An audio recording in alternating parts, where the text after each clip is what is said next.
శ్రీ గురుభ్యో నమ. శ్రీ మహాగణాధిపతయే నమ. శ్రీ సరస్వత్యే నమ. భక్తులరా, వ్యాసప్రోక్త మహాభారత ఇతిహాసం యథాతథంగా చెప్పుకున్నాం. ప్రతి శ్లోకం దాని అర్థం. ఇందులో భాగంగా నిన్నటి వరకు మనం ఆది సభ, అరణ్య, విరాట, ఉద్యోగ, భీష్మ, ద్రోణ, కర్ణ, శల్య, సౌత్తిక, స్త్రీ పర్వాలనే 11 పర్వాలు పూర్తి చేసాం. 12వదైన శాంతి పర్వంలో కూడా మనం 101 అధ్యాయాలు పూర్తి చేసి 102వ అధ్యాయంలోని 20వ శ్లోకం వరకు చెప్పుకున్నాం. ఈ రోజున 21వ శ్లోకం నుండి కొనసాగిద్దాం. కొనసాగించే ముందు వ్యాస భగవాను ప్రార్థన చేసుకుందాం. వ్యాసాయ విష్ణు రూపాయ వ్యాస రూపాయ విష్ణవే నమో వై బ్రహ్మనిదయే వాసిష్ఠాయ నమో నమః. నారాయణం నమస్కృత్య నరం చైవ నరోత్తమం దేవీం సరస్వతిం వ్యాసం తతో జయముధీరయే. జయం ఈ గ్రంథం పేరు. ఈ జయం అనే గ్రంథం చదివే ముందు వీళ్ళందరికీ నమస్కారాలు చేయాలి అనేది శ్లోకంలో అర్థం అన్నమాట. సమర్థ సద్గురు సాయినాథ్ మహారాజ్ की जय. అపివా పంచషట్ సప్త సంహతా కృత నిశ్చయ కులీనా పూజితా సమ్యక్ విజయంతిహ శాస్త్రవాన్.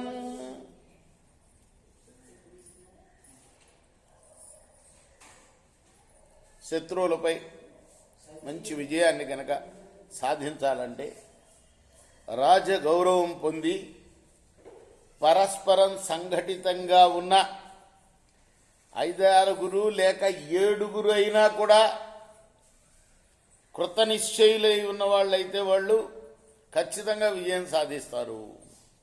సన్నిపాతో నమంతవ్య శక్యే సతి కథంచన సాంత్వభేద ప్రధానానాం యుద్ధముత్తరముచ్యతే.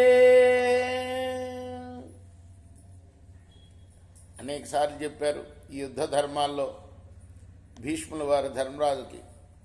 యుద్ధం అనేది చాలా నీచమైందయ్యా, అది లాస్ట్ రిసార్ట్. అర్థమైందా? సంధి చేయటానికి శక్యమైతే ఏ రీతిగానూ యుద్ధానికి దిగటం మంచిది కాదు. ముందుగా సామభేదాలని ప్రయోగించి చివరికి యుద్ధాన్ని ఆశ్రయించాలి. సందర్శేనైవ సేనాయా భయం భీరూన్ ప్రభాతతే వజ్రాదివ ప్రజ్వలితాత్ ఇయం పను పతిష్యతి. సైన్యాన్ని చూడగానే పిరికి వాళ్ళకి భయం కలుగుతుంది. భగభగమండే పిడుగు వంటిది ఎవరి మీద పడుతుందోనని వాళ్ళ భయం. అంటే యుద్ధంలో ఏదొచ్చి మీద పడుతుందో తెలియదు కదా, కాబట్టి ఏ బాణం, ఏ పిడుగు లాంటి బాణం వచ్చి మీద పడుతుందో అని వాళ్ళ భయం. అభిప్రయాతాన్ సమితిం జ్ఞాత్వా ఏ ప్రతియాంచథ తేషాం స్యందంతి గాత్రాని యోధానాం విజయస్య చ.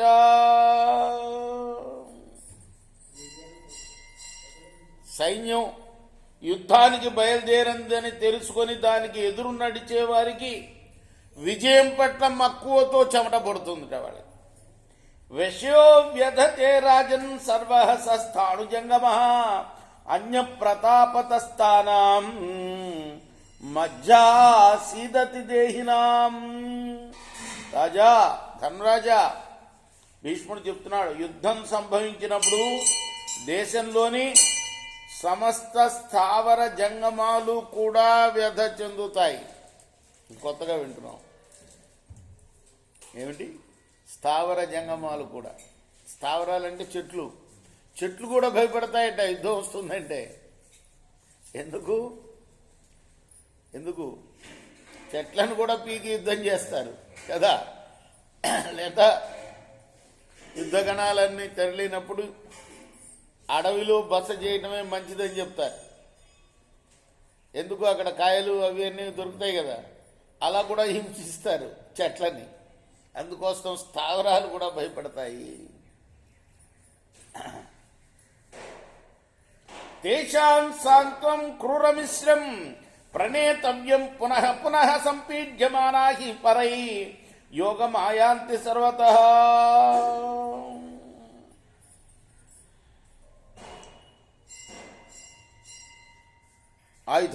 ఆయుధ ప్రతాపంతో తాపం చెందిన దేహధారుల యొక్క మధ్య కూడా ఎండిపోతుంది. అటువంటి వారి పట్ల కఠినత్వంతో పాటు మృదుత్వంతో కూడిన సాంత్వన చూపాలి. లేదా బాధాతప్తులైన వారు అన్ని వైపుల నుండి కూడా శత్రువులతో చేరిపోతారు. అంతరాణాంచ భేదార్థం చరానభ్యవచారయేత్ యస్య తస్మాత్ పరో రాజా తేన సంధి ప్రశస్యతే.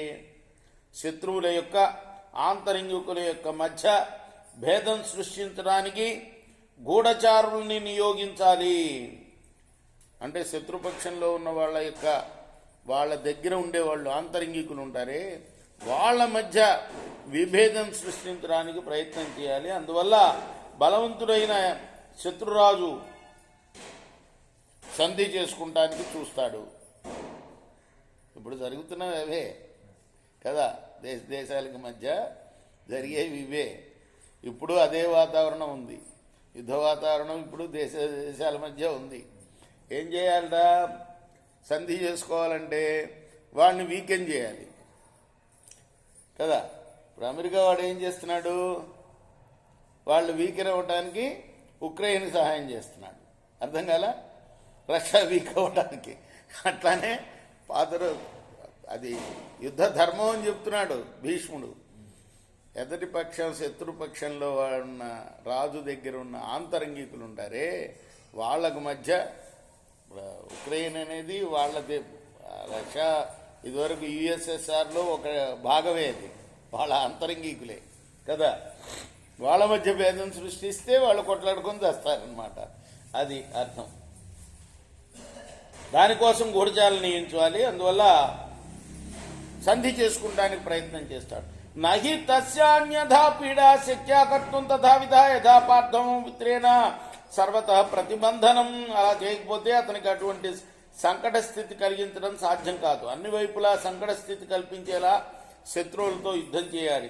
క్షమా వై సాధుమాయాతి నహ్యా సాధున్ క్షమా సదా క్షమాయాశ్చ పార్థ విద్ధి ప్రయోజనం. కుంతినందన, సత్పురుషులకే క్షమించడం తెలుస్తుంది, అసాధువులకి ఎప్పుడూ అది తెలియదు.